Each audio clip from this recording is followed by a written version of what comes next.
Lecture 11 of the Common Law by Oliver Wendell Holmes Jr. This recording is in the public domain. Successions 2. Inter vivos. The principal contracts known to the common law and suable in the king's courts a century after the conquest were suretyship and debt. The heir, as the general representative of his ancestors' rights and obligations, was liable for his debts, and was the proper person to sue for those which were due the estate. By the time of Edward III, this had changed. Debts had ceased to concern the heir except secondarily. The executor took his place both for collection and payment. It is said that even when the heir was bound, he could not be sued except in case the executor had no assets. But there was another ancient obligation which had a different history. I refer to the warranty which arose upon the transfer of property. We should call it a contract, but it probably presented itself to the mind of Glanville's predecessors simply as a duty or obligation attached by law to a transaction which was directed to a different point. Just as the liability of a bailey, which is now treated as arising from his undertaking, was originally raised by the law out of the position in which he stood toward third persons. After the conquest we do not hear much of warranty, except in connection with land, and this fact will at once account for its having had a different history from debt.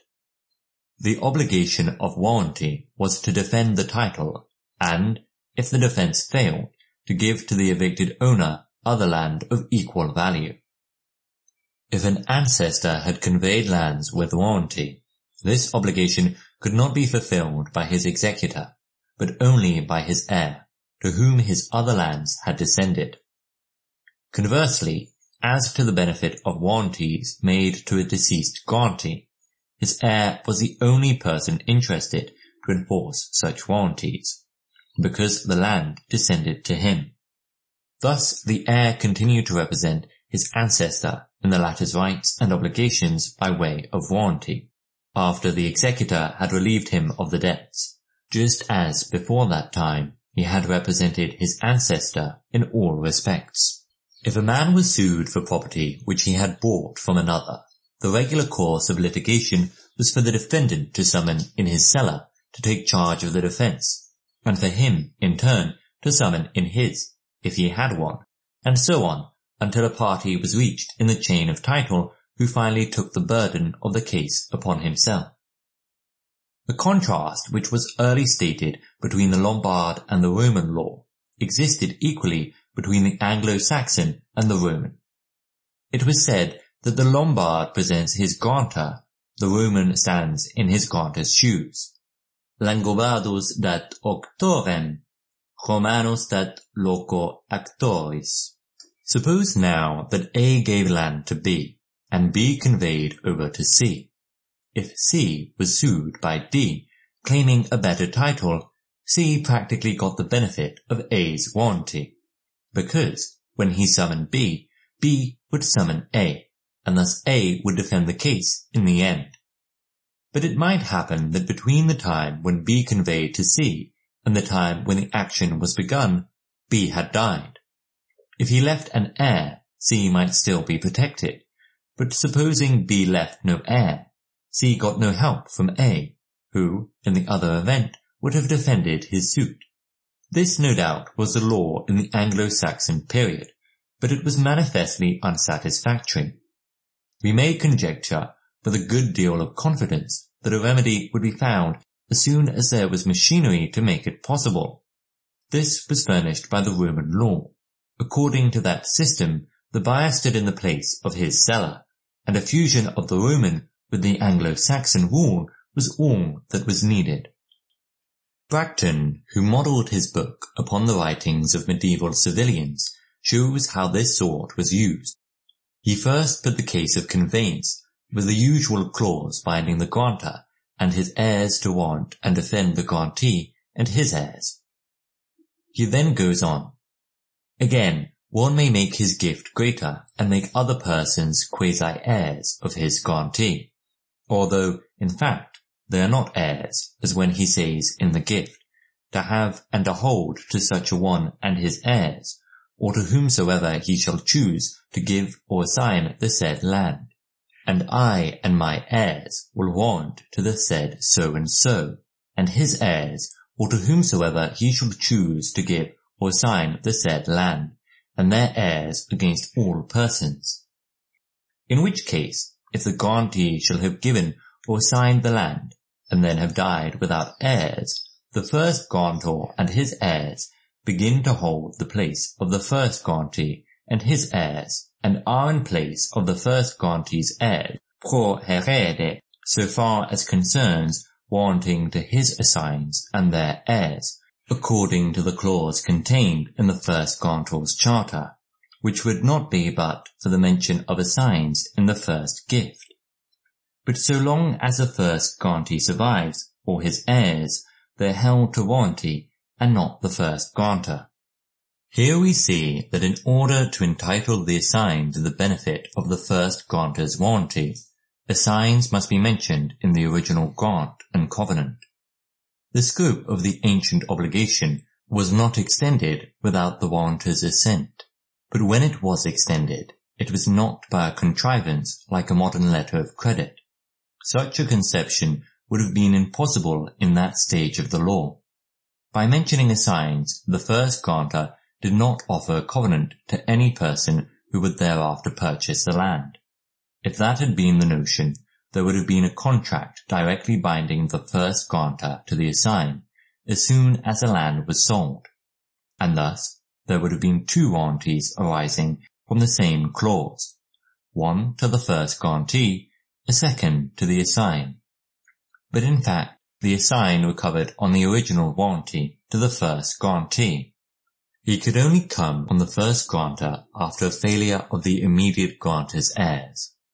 The first grantor, by mentioning assigns, simply enlarged the limits of his grantee's succession. The assigned could vouch the first grantor only on the principles of succession. That is to say, he could only do so when by the failure of the first grantee's blood, the first grantee's feudal relation to the first grantor, his persona, came to be sustained by the assigned. This was not only carrying out the fiction with technical consistency, but was using it with good sense, as fictions generally have been used in the English law. Practically, it made little difference whether the assigned got the benefit of the first grantor's warranty immediately or immediately, if he got it. The trouble arose when he could not summon the mesne grantor, and the new right was given him for that case alone. Later, the assigned did not have to wait for the failure of his immediate grantor's blood, but could take advantage of the first grantor's warranty from the beginning. If it should be suggested that what has been said goes to show that the first grantor's duty to warrant arose from the assigned's becoming his man and owing homage, the answer is that he was not bound unless he had mentioned assigns in his grant, homage or no homage. And this Bracton is confirmed by all the later authorities. Another rule on which the vast doors of forgotten learning will show how exactly the fiction fell in with the earlier law.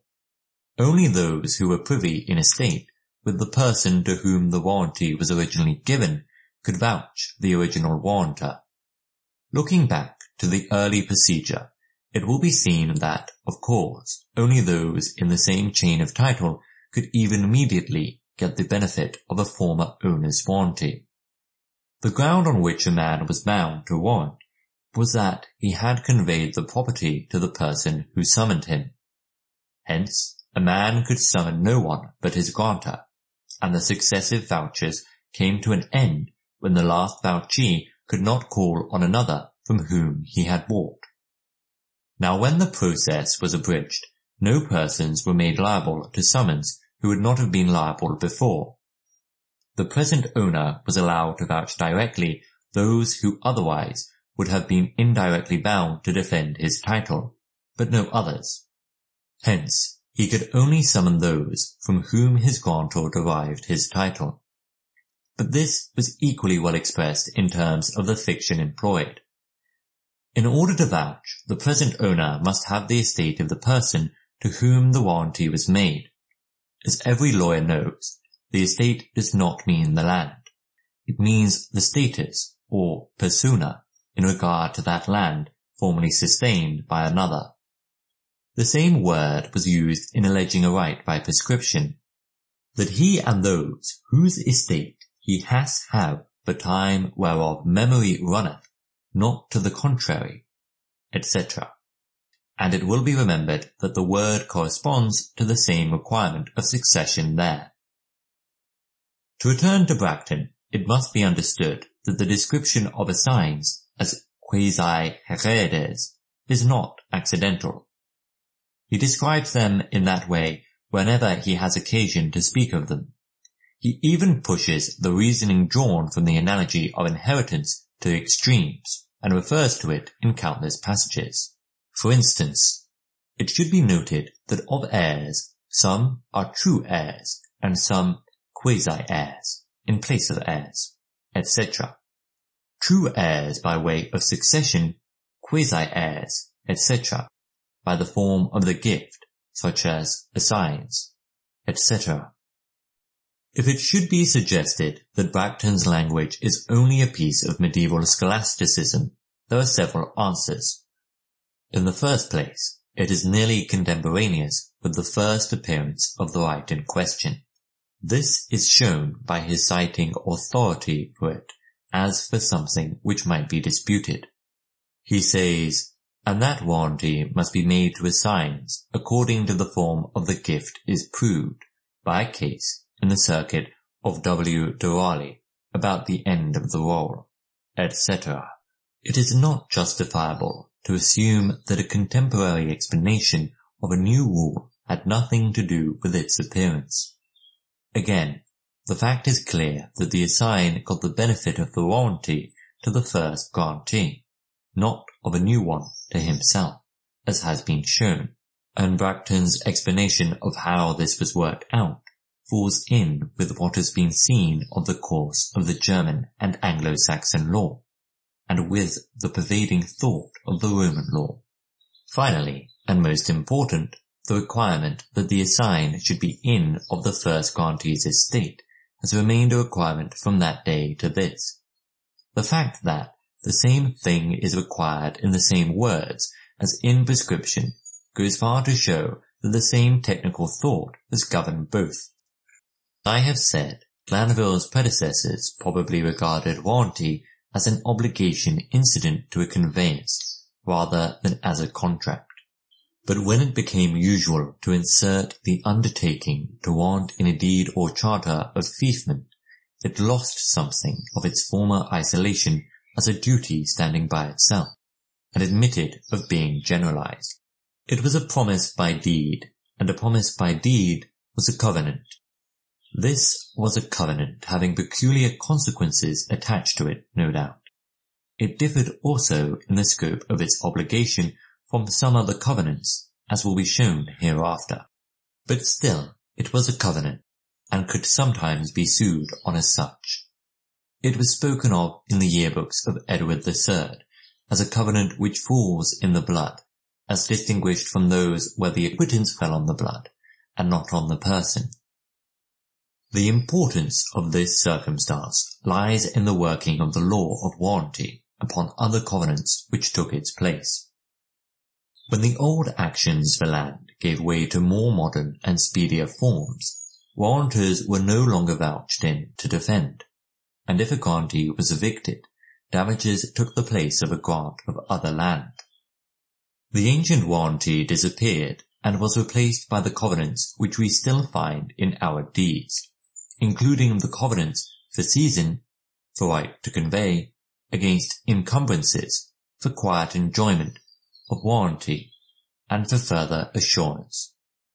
But the principles on which an assign could have the benefit of these covenants were derived from those which governed warranty, as anyone may see by looking at the earlier decisions.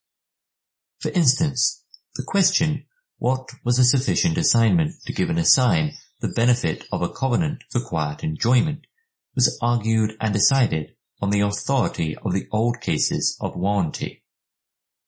The assign, as in warranty, came in under the old covenant with the first covenantee, not by any new right of his own.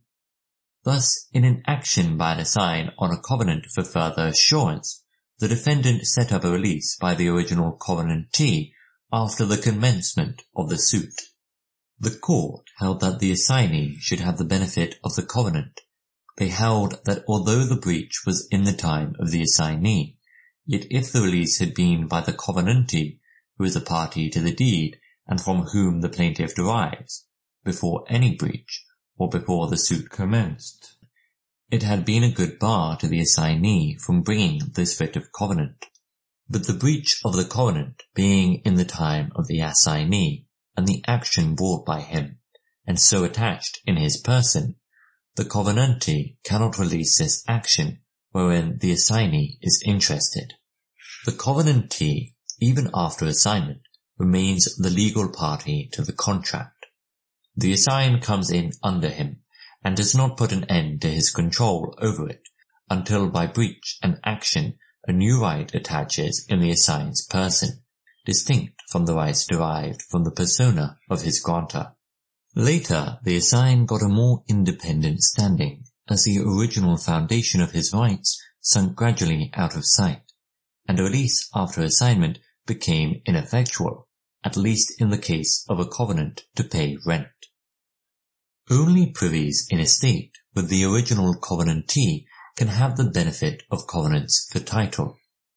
It has been shown that a similar limitation of the benefits of the ancient warranty was required by its earlier history before the assign was allowed to sue, and that the fiction by which he got that right could not extend it beyond that limit. This analogy also was followed. For instance, a tenant in tail male made a lease for years with covenants of right to let and required enjoyment, and then died without issue male. The lessee assigned the lease to the plaintiff. The latter was soon turned out, and thereupon brought an action upon the covenant against the executor of the lessor. It was held that he could not recover, because he was not privy in estate with the original covenantee. For the lease, which was the original covenantee's estate, was ended by the death of the lessor and termination of the estate tail out of which the lease was granted before the form of assignment to the plaintiff. The only point remaining to make the analogy between covenants for title and warranty complete was to require assigns to be mentioned in order to enable them to sue. In modern times, of course, such a requirement, if it should exist, would be purely formal and would be of no importance except as an earmark by which to trace the history of a doctrine. It would aid our studies if we could say that wherever assigns are to get the benefit of a covenant as privies in estate with the covenantee, they must be mentioned in the covenant. Whether such a requirement does exist or not would be hard to tell from the decisions alone. It is commonly supposed not to, but the popular opinion on this trifling point springs from a failure to understand one of the great antinomies of the law, which must now be explained. So far as we have gone, we have found that wherever one party steps into the rights or obligations of another, without in turn filling the situation of fact of which those rights or obligations are the legal consequences, the substitution is explained by a fictitious identification of the two individuals, which is derived from the analogy of the inheritance. This identification has been seen as it has been consciously worked out in the creation of the executor, whose entire status is governed by it. It has been seen still consciously applied in the narrower sphere of the heir. It has been found hidden at the root of the relation between buyer and seller in two cases at least, prescription and warranty, when the history of that relation is open to a sufficient depth. But although it would be more symmetrical if this analysis exhausted the subject, there is another class of cases in which the transfer of rights takes place upon a wholly different plan. In explaining the succession which is worked out between buyer and seller for the purpose of creating a prescriptive right, such as a right of way over neighbouring land to the land bought and sold, it was shown that one who, instead of purchasing the land, had wrongfully possessed himself of it by force, would not be treated as a successor, and would get no benefit from the previous use of the way by his dissects. But when the former possessor has already gained a right of way before he is turned out, a new principle comes into operation. If the owner of the land over which the way ran stopped it up, and was sued by the wrongful possessor, a defence on the ground that the dissector had not succeeded to the former owner's rights would not prevail. The dissector would be protected in his possession of the land against all but the rightful owner, and he would equally be protected in his use of the way. This rule of law does not stand on a succession between the wrongful possessor and the owner, which is out of the question. Neither can it be defended on the same ground as the protection to the occupation of the land itself. That ground is that the law defends possession against everything except a better title. But as has been said before, the common law does not recognize possession of a way. A man who has used a way 10 years without title cannot sue even a stranger for stopping it. He was a trespasser at the beginning. He is nothing but a trespasser still. There must exist a right against the servient owner before there is a right against anybody else. At the same time, it is clear that a way is no more capable of possession because somebody else has a right to it than if no one had. How comes it then that one who has neither title nor possession is so far favoured? The answer is to be found not in reasoning, but in a failure to reason. In the first lecture of this course, the sort with which we have to deal was shown in its theological stage. To borrow Kant's well-known phraseology, as when axe was made the object of criminal process, and also in the metaphysical stage, where the language of personification alone survived, but survived to cause confusion of reasoning. The case put seems to be an illustration of the latter. The language of the law of easements was built up out of similes drawn from persons at a time when the noxe deditio was still familiar, and then, as often happens, language reacted upon thought, so that conclusions were drawn as to the rights themselves from the terms in which they happened to be expressed.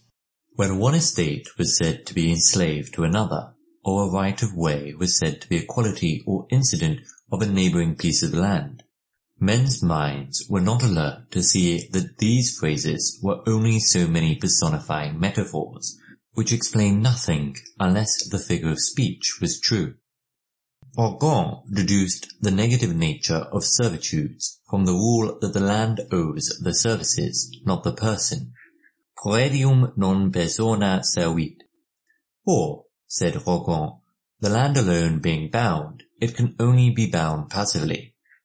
Austin called this an absurd remark, but the jurists from whom we have inherited our law of easements were contented with no better reasoning. Papinian himself wrote that servitudes cannot be partially extinguished, because they are due from lands, not persons. Celsus thus decides the case which I took for my illustration. Even if possession of a dominant estate is acquired by forcibly ejecting the owner, the way will be retained, since the estate is possessed in such quality and condition as it is when taken. The commentator Godefroy tersely adds that there are two such conditions, slavery and freedom, and his antithesis is as old as Cicero. So in another passage Celsus asks, what else are the rights attaching to land but qualities of that land? So Justinian's institutes speak of servitudes which inhere in buildings. So Paulus speaks of such rights as being accessory to bodies, and thus, adds Godefroy, rights may belong to inanimate things. It easily followed from all this that a sale of the dominant estate carried existing easements, not because the buyer succeeded to the place of the seller, but because land is bound to land. All these figures import that land is capable of having rights, as Austin recognizes. Indeed, he even says that the land is erected into a legal or fictitious person, and is styled praerium dominans. But if this means anything more than to explain what is implied by the Roman metaphors, it goes too far. The dominant estate was never erected into a legal person, either by conscious fiction or as a result of primitive beliefs. It could not sue or be sued, like a ship in the Admiralty. It is not supposed that its possessor could maintain an action for an interference with an easement before his time, as an heir could for an injury to property of the hereditas jacens. If land had even been systematically treated as capable of acquiring rights, the time of a decisee might have been added to that of the wrongful occupant, on the ground that the land, and not this or that individual, was gaining the easement, and that long association between the enjoyment of the privilege and the land was sufficient, which has never been the law. All that can be said is that the metaphors and similes employed naturally led to the rule which has prevailed, and that, as this rule was just as good as any other, or at least was unobjectionable, it was drawn from the figures of speech without attracting attention, and before anyone had seen that they were only figures which proved nothing and justified no conclusion. As easements were said to belong to the dominant estate, it followed that whoever possessed the land had a right of the same degree over what was incidental to it. If the true meaning had been that a way or other easement admits of possession, and is taken possession of with the land to which it runs, and that its enjoyment is protected on the same grounds as possession in other cases, the sort could have been understood. But that was not the meaning of the Roman law, and as has been shown, it is not the doctrine of ours. We must take it that easements have become an incident of land by an unconscious and unreasoned assumption that a piece of land can have rights. It need not be said that this is absurd, although the rules of law which are based upon it are not so. Absurd or not, the similes as well as the principles of the Roman law reappear in Bracton.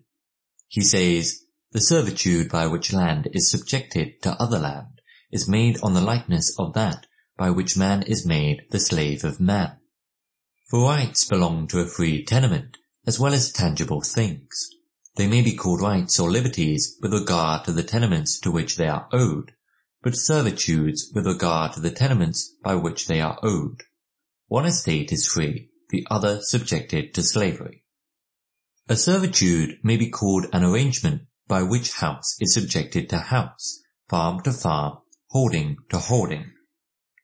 No passage has met my eye in which Bracton expressly decides that an easement goes with the dominant estate upon a disseisin, but what he says leaves little doubt that he followed the Roman law in this as in other things. The writ against a decisor was for so much land and its appurtenances, which must mean that he who had the land, even wrongfully, had the appurtenances. So Bracton says an action is in rem, whether it is for the principal thing or for a right which adheres to the thing, as when one sues for a right of way, since rights of this sort are all in corporeal things, and are quasi-possessed, and reside in bodies, and cannot be got or kept without the bodies in which they inhere, nor in any way had without the bodies to which they belong. And again, since rights do not admit of delivery, but are transferred with the thing in which they are, that is, the bodily thing, he to whom they are transferred forthwith has a quasi-possession of those rights as soon as he has the body in which they are. There is no doubt about the later law, as has been said at the outset. We have thus traced two competing and mutually inconsistent principles into our law. On the one hand is a conception of succession or privity, on the other that of rights inhering in a thing. Bracton seems to have vacillated a little from a feeling of the possibility of conflict between the two. The benefit of a warranty was confined to those who, by the act and consent of the grantee, succeeded to his place. It did not pass to assigns unless assigns were mentioned. Bracton supposes grants of easements with or without mention of assigns, which looks as if he thought the difference might be material with regard to easements also. He further says that if an easement be granted to A, his heirs and assigns, all such by the form of the grant are allowed the use in succession, and all others are wholly excluded. But he is not speaking of what the rights of a decisor would be as against one not having a better title, and he immediately adds that they are rights over corporeal object belonging to a corporeal object. Although it may be doubted whether the mention of assigns was ever necessary to attach an easement to land, and although it is very certain that it did not remain so long, the difficulty referred to grew greater as time went on. It would have been easily disposed of if the only rights which could be annexed to land were easements, such as a right of way. It then might have been said that these were certain limited interests in land, less than ownership in extent, but like it in kind, and therefore properly transferred by the same means that ownership was. A right of way, it might have been argued, is not to be approached from the point of view of contract. It does not presuppose any promise on the part of the servient owner. His obligation, although more troublesome to him than to others, is the same as that of everyone else. It is the purely negative duty not to obstruct or interfere with the right of property. But although the tests of rights going with the land may have been something of that nature, this will not help us to understand the cases without a good deal of explanation. For such rights might exist to active services which had to be performed by the person who held the servient estate. It strikes our ears strangely to hear a right to services from an individual called a right of property as distinguished from contract. Still, this will be found to have been the way in which such rights were regarded. Bracton argues that it is no wrong to the lord for the tenant to alienate land held by free and perfect gift, on the ground that the land is bound and charged with the services into whose hands soever it may come. The lord is said to have a fee in the homage and services, and therefore no entry upon the land which does not disturb them injures him. It is the tenement which imposes the obligation of homage, and the same thing is true of villein and other feudal services. The law remained unchanged when feudal services took the form of rent. Even in our modern terms, for years, rent is still treated as something issuing out of the leased premises, so that to this day, although if you hire a whole house and it burns down, you have to pay without abatement because you have the land out of which the rent issues. Yet if you only hire a suite of rooms and they are burned, you pay rent no longer, because you no longer have the tenement out of which it comes. It is obvious that the foregoing reasoning leads to the conclusion that a decisor of the tenant would be bound as much as the tenant himself, and this conclusion was adopted by the early law. The lord could require the services or collect the rent of anyone who had the land, because, as was said in language very like Bracton's, the charge of the rent goes with the land. Then, as to the right to the rent, rent was treated in early law as a real right, of which a disseisin was possible and for which a possessory action could be brought. If, as was very frequently the case, the leased land lay within a manor, the rent was a parcel of the manor, so that there was some ground for saying that one who was seized of the manor, that is, who possessed the lands occupied by the lord of the manor, and was recognized by the tenants as lord, had the rents as incident thereto. Thus Bryan, Chief Justice of England under Henry VII, says, "If I am disseised of a manor, and the tenants pay their rent to the disseisor, and then I re-enter, I shall not have the back rent of my tenants which they have paid to my deceasor, but the deceasor shall pay for all in trespass or assize. This opinion was evidently founded on the notion that the rent was attached to the chief land like an easement. Sic vid ut tiliantur rae a re. Different principles might have been applied when the rent was not parcel of a manor, and was only part of the reversion, that is, part of the landlord's fee or estate, out of which the lease was carved. If the lease and rent were merely internal divisions of that estate, the rent could not be claimed except by one who was privy to that estate. A deceasor would get a new and different fee, and would not have the estate of which the rent was part, and therefore it would seem that in such a case the tenant could refuse to pay him rent, and that the payment to him would be no defence against the true owner. Nevertheless, if the tenant recognized him, the deceasor would be protected as against persons who could not show a better title. Furthermore, the rent was so far annexed to the land that whoever came by the reversion lawfully could collect it, including the superior lord in case of escheat.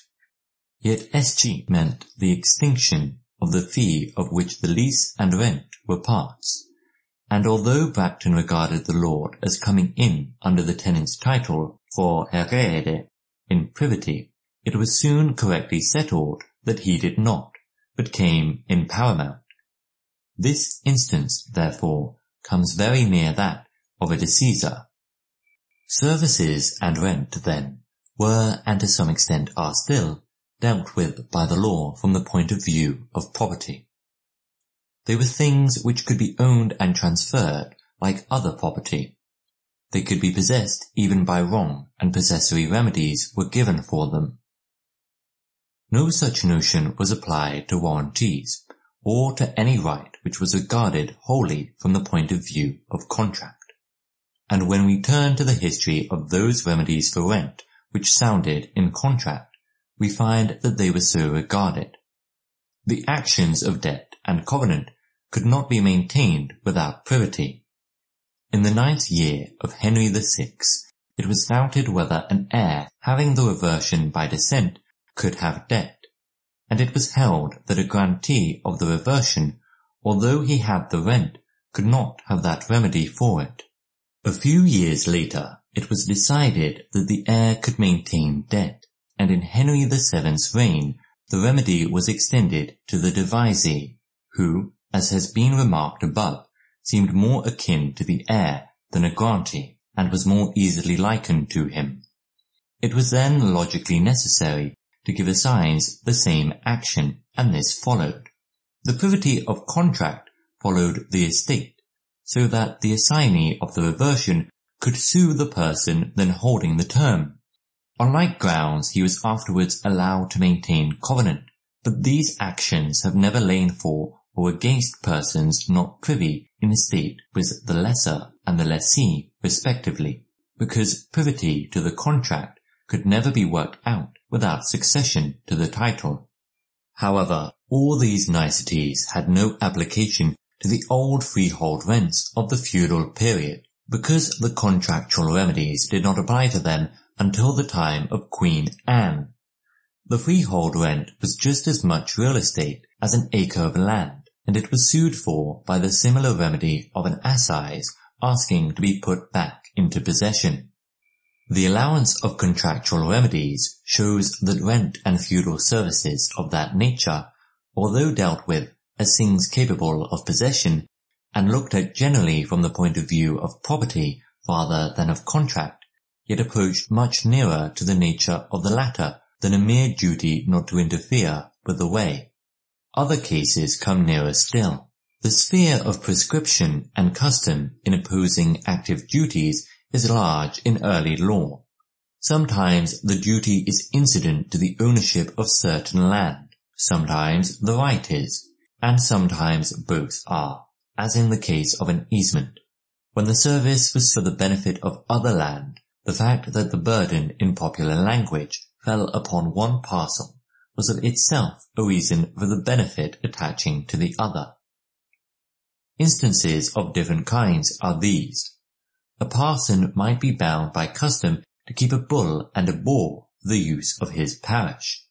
A right could be attached to a manor by prescription to have a convent sing in the manor chapel. A right might be gained by like means to have certain land fenced by the owner of the neighbouring lot. Now it may readily be conceded that even rights like the last two, when attached to land, were looked at as property and were spoken of as the subject of grant. It may be conceded that, in many cases where the statement sounds strange to modern ears, the obligation was regarded as failing on the land alone, and not on the person of the tenant, and it may be conjectured that this view arose naturally and reasonably from there having been originally no remedy to compel performance of such services, except a distress executed on the servient land. But any conjectured distinction between obligations for which the primitive remedy was distress alone, and others, if it ever existed, must soon have faded from view, and the line between those rights which can be deemed rights of property and those which are mere contracts is hard to see after the last examples. A covenant to repair is commonly supposed to be a pure matter of contract. What is the difference between a duty to repair and a duty to fence? The difficulty remains almost as great as ever of finding the dividing line between the competing principles of transfer, succession on the one side, and possession of dominant land on the other. If a right in the nature of an easement could be attached to land by prescription, it could equally be attached by grant. If it went with the land in one case, even into the hands of a disseizer, it must have gone with it in the other. No satisfactory distinction could be based on the mode of acquisition, nor was any attempted. As the right was not confined to assigns, there was no need of mentioning assigns. In modern times at least, if not in early law, such rights can be created by covenant as well as by grant. And on the other hand, it is ancient law that an action of covenant may be maintained upon an instrument of grant. The result of all this was that not only a right created by covenant, but the action of covenant itself might in such cases go to assigns, although not mentioned at a time when such mention was essential to give them the benefit of a warranty. Logically, these premises led one step farther, and not only assigns not named, but disseisers should have been allowed to maintain their action on the contract, as they had the right arising out of it. Indeed, if the plaintiff had a right which when obtained by grant would have entitled him to covenant, it was open to argument that he should be allowed the same action when he had the right by prescription, although, as has been seen in the case of rent, it did not follow in practice from a man's having a right that he had the contractual remedies for it. Covenant required a specialty, but prescription was said to be a sufficiently good speciality. Where then was the line to be drawn between covenants that devolved only to successors and those that went with the land? The difficulty becomes more striking upon further examination of the early law. For side by side with the personal warranty which has been discussed hitherto, there was another warranty which has not yet been mentioned by which particular land alone was bound. The personal warranty bound only the warrantor and his heirs. As was said in a case of the time of Edward I, no one can bind assigns to warranty, since warranty always extends to heirs who claim by succession and not by assignment. But when particular land was bound, the warranty went with it, even into the hands of the king, because, as Bracton says, the thing goes with its burden to everyone. Fleda writes that every possessor will be held. There cannot be a doubt that a disseizer would have been bound equally with one whose possession was lawful. We are now ready for a case decided under Edward III, which has been discussed from the time of Fitzherbert and Coke down to Lord St. Leonard's and Mr. Vaughan, which is still law, and is said to remain still unexplained. It shows the judges hesitating between the two conceptions to which this lecture has been devoted. If they are understood, I think the explanation will be clear. Pakenham brought Covenant as heir of the covenantee against a prior, for breach of a covenant made by the defendant's predecessor with the plaintiff's great-grandfather, that the prior and convent should sing every week in a chapel in his manor for him and his servants. The defendant first pleaded that the plaintiff and his servants were not dwelling within the manor, but not daring to rest his case on that, he pleaded that the plaintiff was not heir, but that his elder brother was. The plaintiff replied that he was tenant of the manor, and that his great-grandfather enfiefed a stranger, who enfiefed the plaintiff and his wife, and that thus the plaintiff was tenant of the manor by purchase, and privy to the ancestor, and also that the services had been rendered for a time whereof the memory was not. It is evident from these pleadings that assigns were not mentioned in the covenant, and so it has always been taken. It also appears that the plaintiff was trying to stand on two grounds. First, privity as descendant and a sign of the covenantee. Second, that the service was attached to the manor by covenant or by prescription, and that he could maintain covenant as tenant of the manor, from whichever source the duty arose. Finchton J. puts the case of parsoners making petition and one covenanting with the other to acquit of suit. A purchaser has the advantage of the covenant. Belknap, for the defendants, agrees, but distinguishes. In that case, the acquittance falls on the land, and not on the person. That is to say, such obligations follow the analogy of easements, and as the burden falls on the quasi-servient estate, the benefit goes with the dominant land to assigns, whether mentioned or not, and they are not considered from the point of view of contract at all. Warranty, on the other hand, is a contract pure and simple, and lies in the blood, falls on the person, not on the land. Finchton. A fortiori in this case, for there the action was maintained because the plaintiff was tenant of the land from which the suit was due, and here he is tenant of the manor where the chapel is. Witchingham J. If the king grants warren to another who is tenant of the manor, he shall have warren, etc. But the warren will not pass by the grant of the manor, because the warren is not appendant to the manor. No more does it seem the services are here appendant to the manor. Thorpe, C.J. to Belknap. There are some covenants on which no one shall have an action, but the party to the covenant or his heir, and some covenants have inheritance in the land, so that whoever has the land by alienation or in other manner shall have action of covenant, or, as it is stated in Fitzherbert's abridgment, the inhabitants of the land as well as everyone who has the land shall have the covenant. And when you say he is not heir, he is privy of blood, and may be heir. And also he is tenant of the land, and it is a thing which is annexed to the chapel, which is in the manor, and so annexed to the manor, and so he has said that the services have been rendered for all time whereof there is memory, whence it is right, this action should be maintained. Belknap denied that the plaintiff counted on such a prescription, but Thorpe said he did, and we bear record of it, and the case was adjourned. It will be seen that the discussion followed the lines marked out by the pleading. One judge thought that the plaintiff was entitled to recover as tenant of the manor. The other puny doubted, but agreed that the case must be discussed on the analogy of easements. The Chief Justice, after suggesting the possibility of sufficient privity on the ground that the plaintiff was privy in blood and might be heir, turns to the other argument as more promising, and evidently founds his opinion upon it. It would almost seem that he considered a prescriptive right enough to support the action, and it is pretty clear that he thought that a deceaser would have had the same rights as the plaintiff.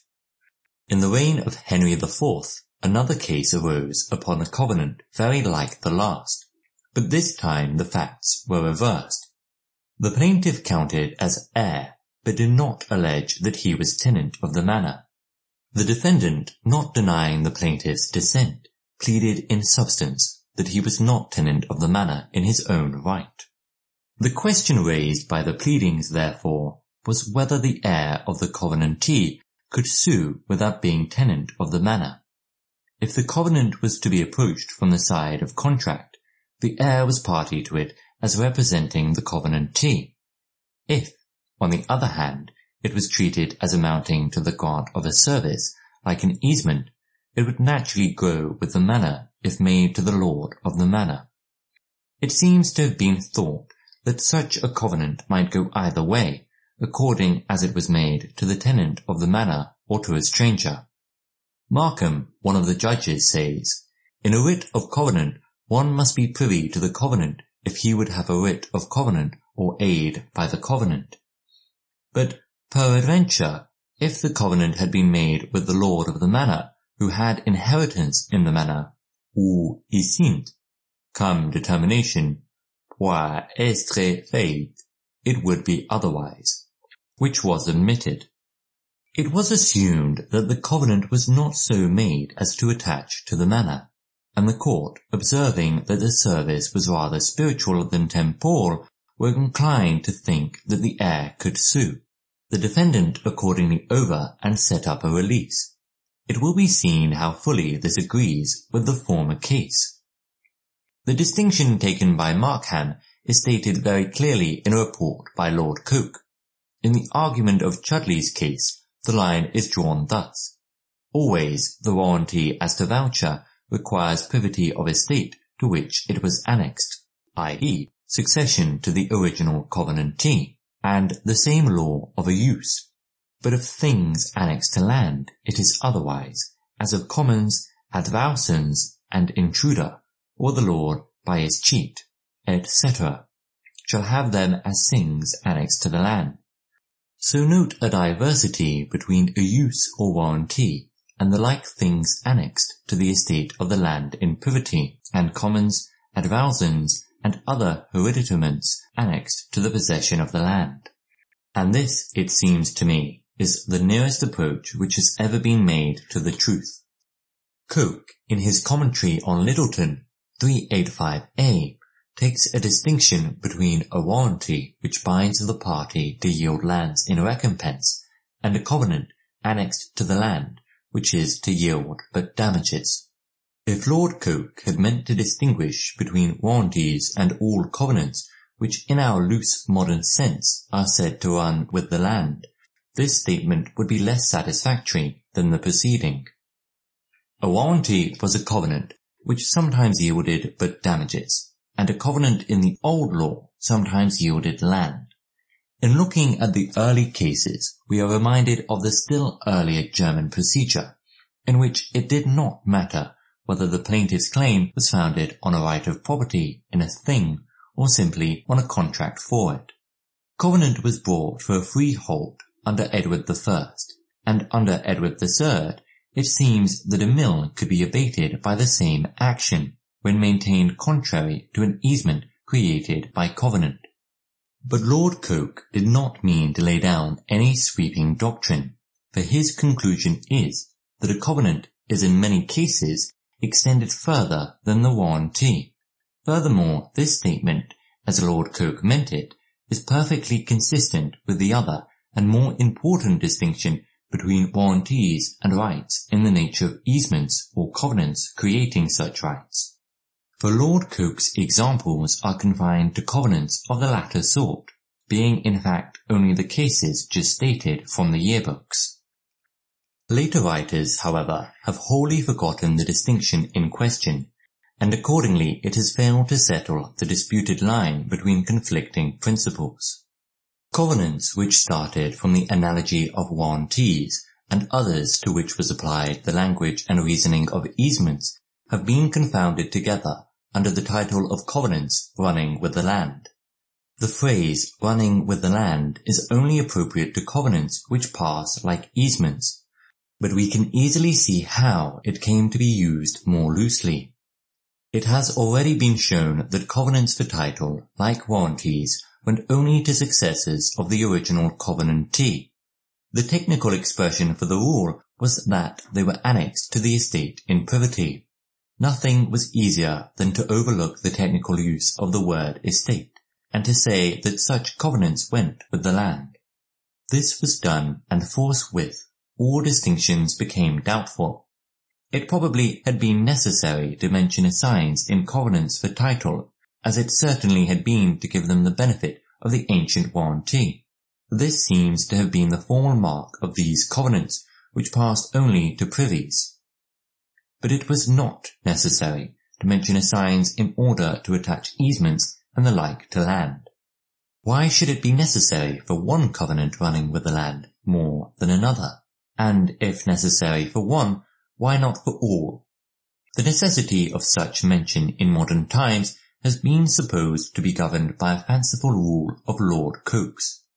On the other hand, the question is raised whether covenants which should pass irrespective of privity are not governed by the same rule which governs warranties. These questions have not lost their importance. Covenants for title are in every deed, and other covenants are only less common, which, it remains to show, belong to the other class. Chief among these is the covenant to repair. It has already been observed that an easement of fencing may annex to land, and it was then asked what was the difference in kind between a right to have another person build such structures and a right to have him repair structures already built. Evidence is not wanting to show that the likeness was perceived, only as such covenants are rarely, if ever, made, except in leases. There is always privity to the original parties, for the lease could not, and the reversion would not be likely to, go by disseisin. The Dean of Windsor's case decides that such a covenant binds an assignee of the term, although not named. It is reported in 2 books of the highest authority, one of the reporters being Lord Coke, the other Crook, who was also a judge. Crook gives the reason thus: For a covenant which runs and rests where the land lies for or against the assignee at the common law, quia transit terra commonere, although the assignees be not named in the covenant. This is the reason which governed easements, and the very phrase which was used to account for all possessors being bound by a covenant binding a parcel of land to warranty. Coke says, for such covenant which extends to the support of the thing demised is quodammodo, appurtenant to it, and goes with it. Again, the language of easements. And to make this plainer, if need be, it is added, if a man grants to one estovers to repair his house, it is appurtenant to his house. Estovers for repair went with the land, like other rights of common, which, as Lord Coke has told us, passed even to deceases. In the next reign, the converse proposition was decided, that an assignee of the reversion was entitled in like manner to the benefit of the covenant, because it is a covenant which runs with the land. The same law was applied, with still clearer reason, to a covenant to leave 15 acres unploughed for pasture, which was held to bind an assignee not named, and it would seem to a covenant to keep land properly manured. If the analogy which led to this class of decisions were followed out, a deceaser could sue or be sued upon such covenants, if the other facts were of such a kind as to raise the question. There is nothing but the novelty of the proposition which need prevent its being accepted. It has been mentioned above that words of covenant may annex an easement to land, and that words of grant may import a covenant. It would be rather narrow to give a deceaser one remedy and deny him another, where the right was one, and the same words made both the grant and the covenant. The language commonly used, however, throws doubt and darkness over this and every other question connected with the subject. It is a consequence already referred to of confounding covenants for title and the class last discussed, under the name of covenants running with the land. According to the general opinion, there must be a privity of estate between the covenantor and the covenantee in the latter class of cases in order to bind the assigns of the covenanter. Some have supposed this privity to be tenure, some an interest of the covenantee in the land of the covenanter, and so on. The first notion is false, the second misleading, and the proposition to which they are applied is unfounded. Privity of estate, as used in connection with covenants at common law, does not mean tenure or easement. It means succession to a title. It is never necessary between covenanter and covenantee, or any other persons, except between the present owner and the original covenantee. And on principle, it is only necessary between them in those cases, such as warranties and probably covenants for title, where the covenants being regarded wholly from the side of contract, the benefit goes by way of succession and not with the land. If now it should be again asked, at the end of this long discussion, where the line is to be drawn between these two classes of covenants, the answer is necessarily vague in view of the authorities. The following propositions may be of some service. A. With regard to covenants which go with the land. 1. Where either by tradition or good sense, the burden of the obligation would be said elliptically to fall on the land of the covenanter, the creation of such a burden is in theory a grant or transfer of a partial interest in that land to the covenantee, as the right of property so created can be asserted against every possessor of the land. It would not be extravagant or absurd to allow it to be asserted by the action of covenant. 2. Where such a right is granted to the owner of a neighbouring piece of land for the benefit of that land, the right will be attached to the land, and go with it into all hands. The action of covenant would be allowed to assigns not named, and it would not be absurd to give it to deceasers. 3.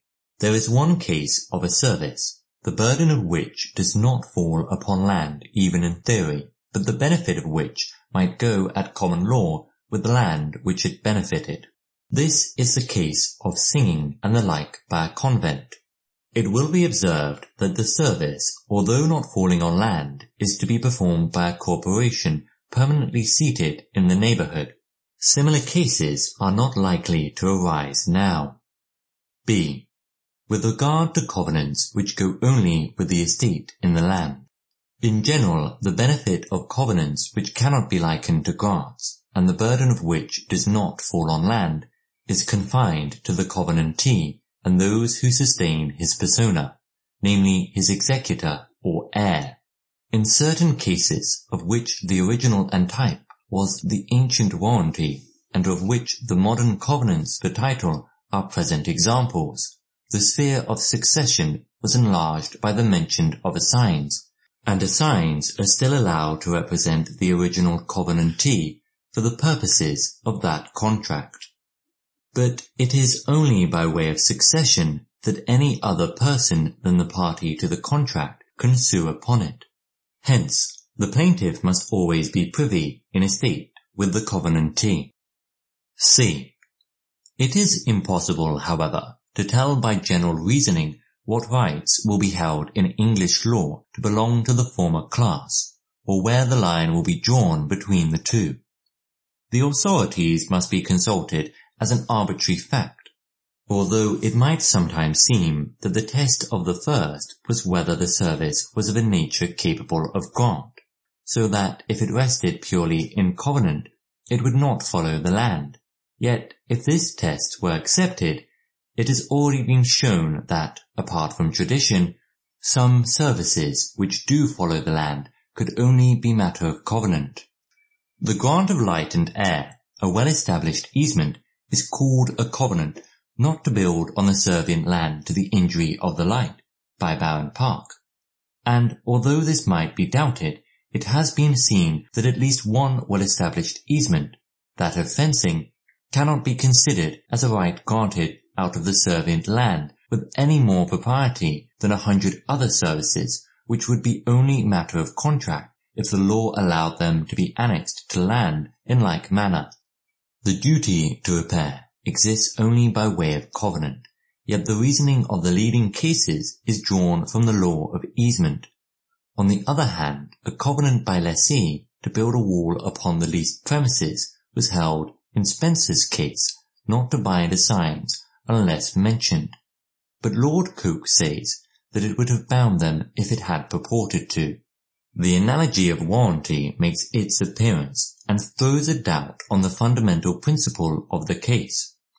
We can only say that the application of the law is limited by custom and by the rule that new and unusual burdens cannot be imposed on land. The general object of this lecture is to discover the theory on which a man is allowed to enjoy a special right when the facts out of which the right arises are not true of him. The transfer of easements presented itself as one case to be explained, and that has now been analyzed, and its influence on the law has been traced. But the principle of such transfers is clearly anomalous, and does not affect the general doctrine of the law. The general doctrine is that which has been seen exemplified in prescription, warranty, and such covenants as followed the analogy. Another illustration which has not yet been mentioned is to be found in the law of uses. In old times a use was a chose in action, that is, was considered very nearly from the point of view of contract, and it had a similar history to that which has been traced in other cases. At first it was doubted whether proof of such a secret trust ought to be allowed, even as against the heir. It was allowed, however, in the end, and then the principle of succession was extended to the assign. But it never went further. Only those who were privies in estate with the original fefi to uses were bound by the use. A deceaser was no more bound by the confidence reposed in his deceasee than he was entitled to vouch his deceasee's warrantor. In the time of Henry VIII, it was said that, where a use shall be, it is requisite that there be two things, sc, confidence and privity. As I say, if there be not privity or confidence, then there can be no use.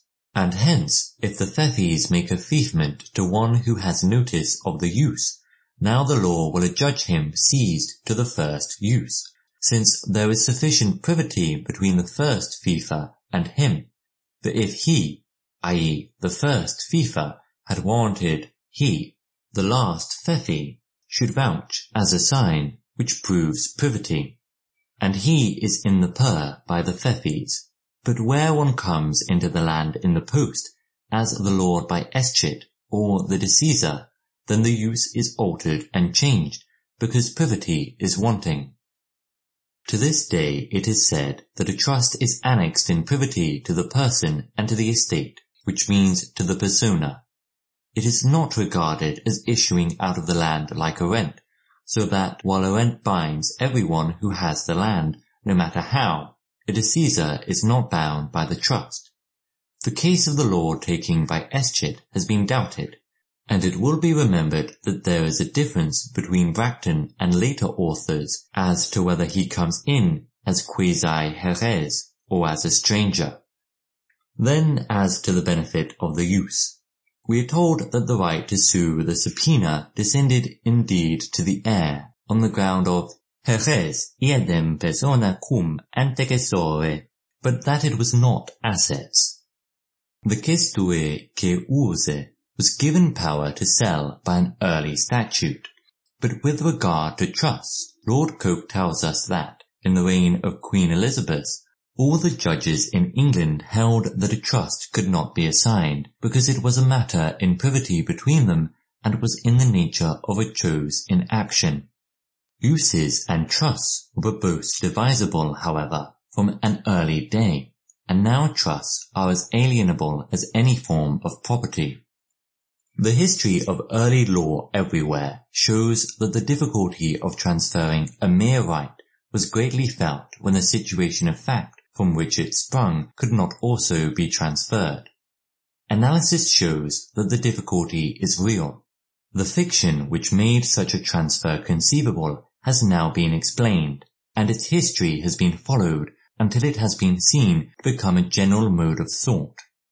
It is now a matter of course that the buyer stands in the shoes of the seller, or, in the language of an old law book, that the assign is in a manner quasi-successor to his assigner. Whatever peculiarities of our law rest on that assumption may now be understood. End of the Common Law by Oliver Wendell Holmes Jr.